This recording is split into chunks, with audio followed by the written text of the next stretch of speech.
That's a little one. What's up here? Very little. I never saw that. Did you see it? Yeah. Đây là Hải Vân Quan, nơi mà mọi người đều muốn check-in một lần trong đời, đặc biệt là với du khách nước ngoài. Có điều hôm tôi đến, Hải Vân Quan đang trùng tu, không thấy những bảng biểu tượng lớn. Mọi người chấp nhận đến vị trí này, có vẻ là do một nhà hàng dừng lên để làm chỗ check-in. Tuy vậy, mọi người rất là vui vẻ. That's very crowded. Oh, very crowded and noisy, right? Noisy. Noisy, yes, and dirty. Well, that's a shame Right, a shame. because you have such a nice country, Yes. such a beautiful scenery, Yes. and all the paper Yeah. and plastic. Yeah. That's real. Những người bạn mới đang nói về đất nước chúng ta, về thành phố Hồ Chí Minh, vui vẻ, thân thiện.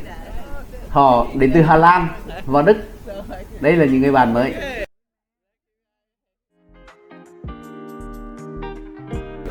Right. Very happy to Oh.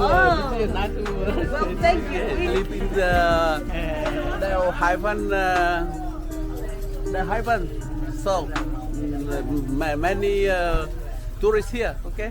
Hải Vân Quan xây vào năm 1826, thời vua Minh Mạng, trên đỉnh đèo Hải Vân ở độ cao 496 m so với mực mặt nước biển. Từ điểm này về phía bắc là Thừa Thiên Huế và phía nam là Quảng Nam, Đà Nẵng.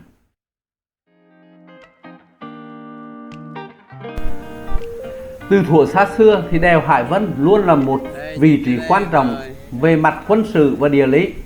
Từ thời vua Lê rồi sau này nhà Nguyễn đều coi trọng vị trí này. Nó như là một chốt tự nhiên trên con đường độc đạo từ Bắc vào Nam, gần như là một phương tiện giao thông đường bộ duy nhất qua hai vùng Thừa Thiên và Quảng Nam, Đà Nẵng trên trục Bắc Nam.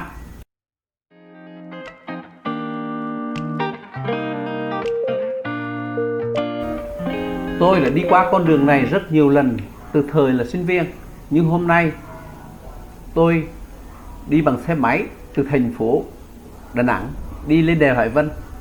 Đây là đỉnh đèo. Bây giờ hàng quán rất là nhiều, nhưng có vẻ người ta chưa đầu tư một cách bài bản, chỉ là những cái quán tạm bợ, nhưng người ta đã gắng làm những tiểu cảnh. Ở đây có rất nhiều dân phượt đi lên đây tham quan, và tôi cũng là một người trong số đó. Cái cảm giác rất khác lạ so với những thời xưa xưa mình đi qua đây. Đây là địa phận Thừa Thiên Huế.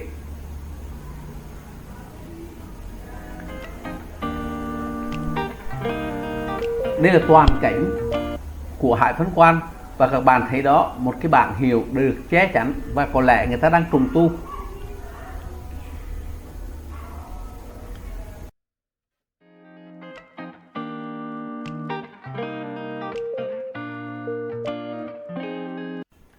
Vào thời nhà Nguyễn thì đây là cửa ải với chừng 50 lính canh phòng.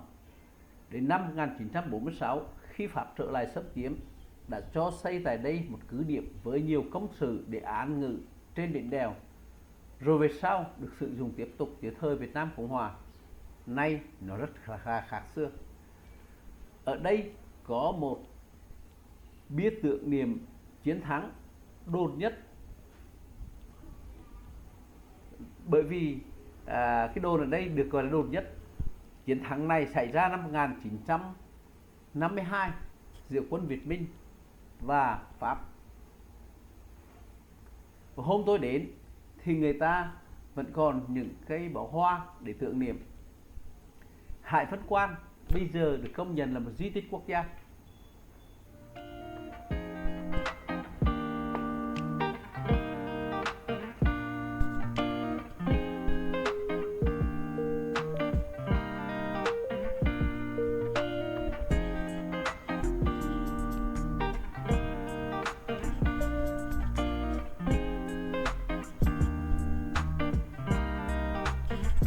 Đèo Hải Vân mặc dù không lớn như những con đèo ở phía Bắc như là Mã Pí Lèng hoặc là Ô Cái Hồ, nhưng ở trong đó nó chứa rất nhiều những ý nghĩa về lịch sử và theo chiều dài của lịch sử Việt Nam.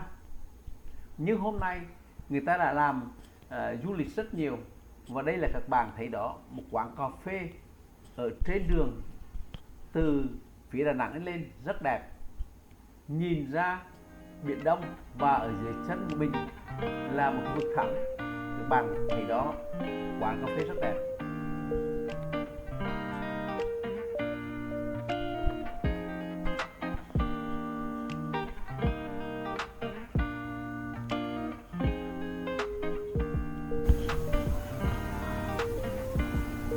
Và bây giờ chúng tôi đi tiếp tục đến một quán cà phê thứ hai, cũng nằm ở trên bờ biển, nằm ở trên con đường từ phía Đà Nẵng lên và nhìn ra phía Biển Đông. Quán Hòn Đá Cù Rùa.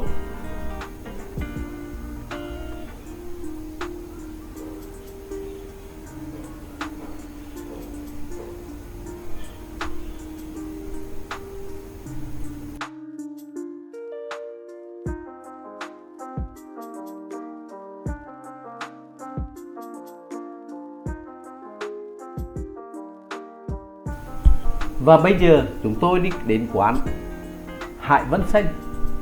Thực sự ra đây là một cái resort rất đẹp với những cái tiểu cảnh để khách tham quan lúc mọi mình dừng chân ở trên đỉnh đèo, không, ở lưng chừng đèo thì đúng hơn.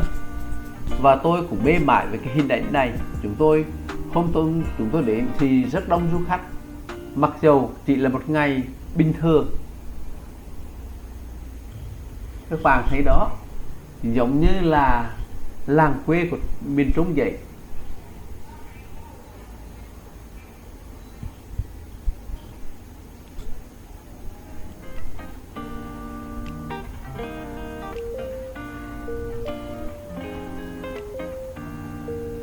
Đèo Hải Vân hôm nay trở thành một cái vị trí du lịch nổi tiếng của Quảng Nam Đà Nẵng.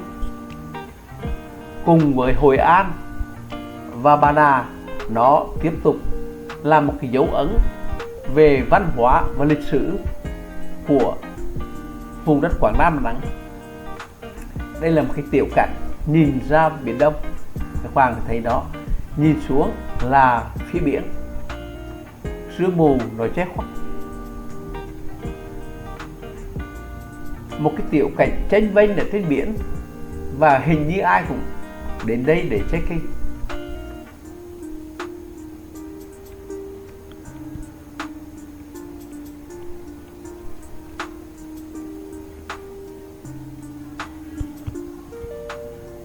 Cái quán này rất là độc đáo, là nó nằm một cái vị trí rất đặc biệt mà mọi người đi ngang qua đều cảm thấy là thú vị, và nó không ồn ào lắm vì nó rất sát biển và không có nóng lắm, không ồn ào và không nóng nảy vì ra biển.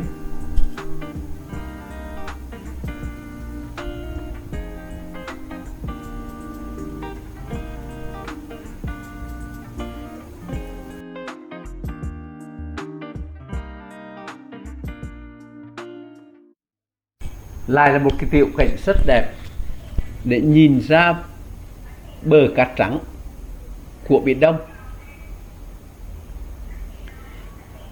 Tôi nhìn xem hình như các bạn trẻ đều có đến đây để check-in.